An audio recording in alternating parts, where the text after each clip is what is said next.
Hello guys! For today's video ay magluluto po tayo ng adobong puwet ng manok. Let's G! So ayun, pagkatapos ko hugasan ang puwet ng manok ay nagisa na ako dito ng sibuyas at hinintay ko lang itong mag-aroma at saka linagay ko na agad yung puwet ng manok. Wala na akong linagay na bawang dito dahil wala akong nabili at malayo ang store. Pagkatapos ko namang mailagay ang manok, ay hinalo-halo ko ito para kumapit ang lasa ng sibuyas. At para maprito-prito na rin ng konti ang puwet ng manok. So ayun, halo-halo lang guys para kumapit na ang lasa ng sibuyas. So ayun, pagkatapos lang ng ilang minuto ay naprito-prito na rin ang manok kaya akin itong hinalo-halo para hindi dumikit sa kawali.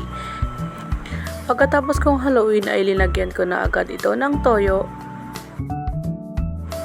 At saka linagyan ko naman ito ng paminta. Pagkatapos kong maglagay ng paminta ay hinalo-halo ko ito para kumapit ang lasa ng toyo at paminta. Naglagay na rin ako ng tubig para hindi masyadong maalat. Pagkatapos ng ilang minuto ay kumukulo na ito at hinayaan ko lamang na medyo maiga para maluto na rin ang puwet ng manok.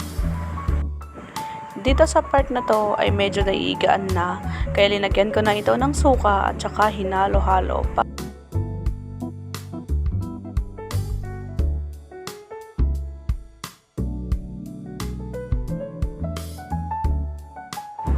At ayun guys, luto na ang ating adobong puwet ng manok.